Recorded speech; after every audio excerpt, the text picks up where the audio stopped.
आज के क्लास में मैं आपको मध्यकालीन भारत का इतिहास पढ़ाने वाला हूँ, जो कि एग्ज़ाम के पॉइंट ऑफ व्यू से काफ़ी ही महत्वपूर्ण इसको माना जाता है और इससे जो क्वेश्चन जो है वो एग्ज़ाम में पूछे जाते हैं।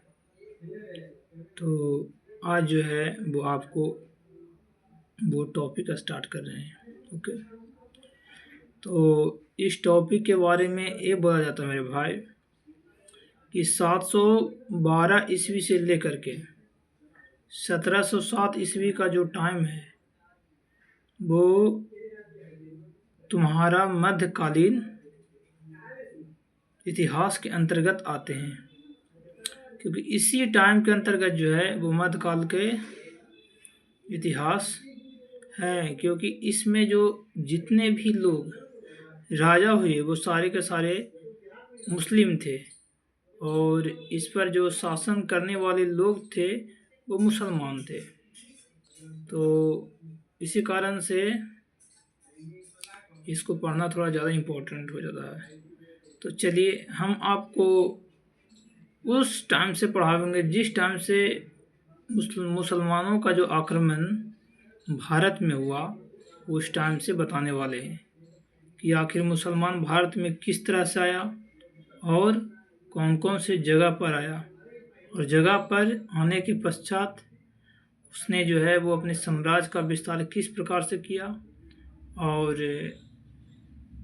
फिर अपने शासन को कैसे स्थापित किया, उसको अधिकार किया और दूसरा प्रांत को छीना। ये सारे के सारे हम आपको इस जो पाठ है उसमें पढ़ाने वाले हैं।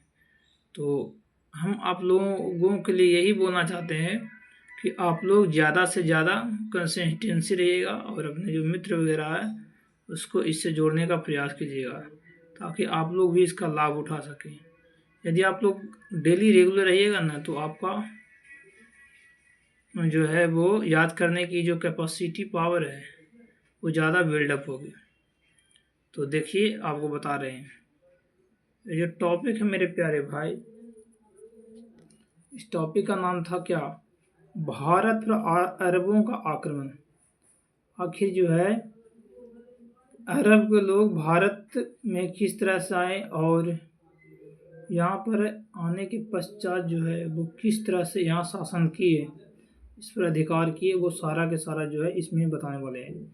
तो देखिए मोहम्मद बिन कासिम जो है इसको जो है वो सबसे बड़ा मुस्लिम आक्रमणकारी माना जाता है, क्योंकि ये जो है 712 ईस्वी में भारत पर अटैक किया और ये सिंध पर अटैक किया और यहाँ के जो राजा दाहिर था उसको हरा करके इसने यहाँ जो है अपना अधिकार को स्थापित किया और धीरे धीरे जो है अपने मुस्लिम साम्राज्य की स्थापना की। तो यही इसी के बारे में बता रहे तुमको, ठीक है। तो देखो मोहम्मद बिन कासिम के नेतृत्व में अरब ने भारत पर पहला सफल आक्रमण किया, बिल्कुल राइट। अरबों को सिंध पर 712 ईस्वी में विजय पाई थी। अरब आक्रमण के समय सिंध पर दाहिर का शासन था, बिल्कुल राइट। भारत पर अरब वासियों के आक्रमण का जो मुख्य उद्देश्य है वो धन दौलत को लूटना तथा इस्लाम धर्म का प्रचार प्रसार करना था, बिल्कुल। जब शुरू में अरब लोग जो है उनका जो मेन उद्देश्य था वो यहाँ से जो मेन चीज़ और सामान होता है और जो भी धन संपदा होता है उसको इनको क्या था, लूटना था, ठीक है। और जो मुस्लिम साम्राज्य होता है उसको विस्तार करना था, बहुत सारे हिंदू को मुस्लिम बनाना था, यही इसका प्रथम उद्देश्य था, ठीक है।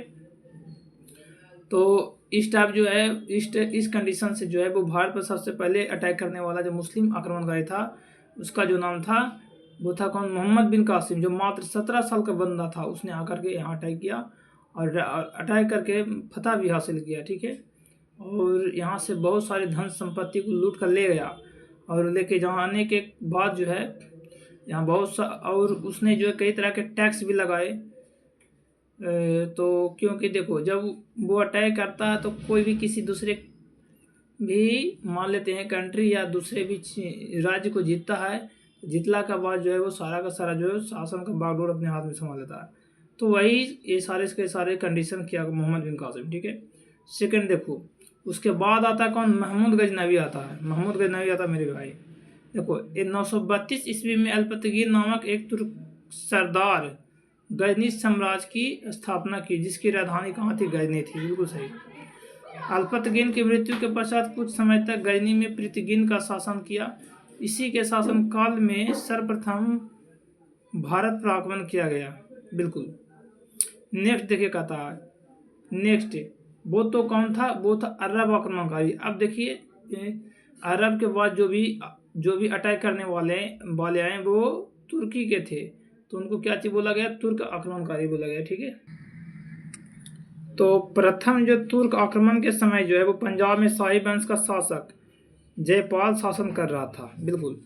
जब यहाँ पर तुर्की के लोग अटैक किए तो उस टाइम जो है वो पंजाब के जो शासक थे वो जयपाल थे, और ये शाही वंश के थे। इन्होंने ही यहाँ पर क्या कर रहे थे, राज कर रहे थे, ठीक है, शासन कर रहे थे। तो अल्पतगीन का गुलाम तथा दामाद सुबुक्तगीन 977 ईस्वी में गजनी की गद्दी पर बैठा। महमूद गजनबी सुबुक्तगीन का पुत्र था, बिल्कुल, जिसका जन्म 1 नवंबर 971 ईस्वी में हुआ था, बिल्कुल सही। अपने पिता के काल में महमूद गजनी जो है वो खुरासान का शासक था। जबकि हम बता रहे हैं आपको कि जब महमूद गजनवी के पिता जीवित थे तो उस कंडीशन में ये जो महमूद गजनवी था वो खुरासान का शासक था। जैसे कि हम बोल देते हैं कि कई भी ऐसे राजा महाराजा होते थे, वो अपने बेटा को जो है राज करने के लिए सिखाते थे, तो वो सबसे पहले जो है उनके जो राज्य में कहीं भी प्रांत होता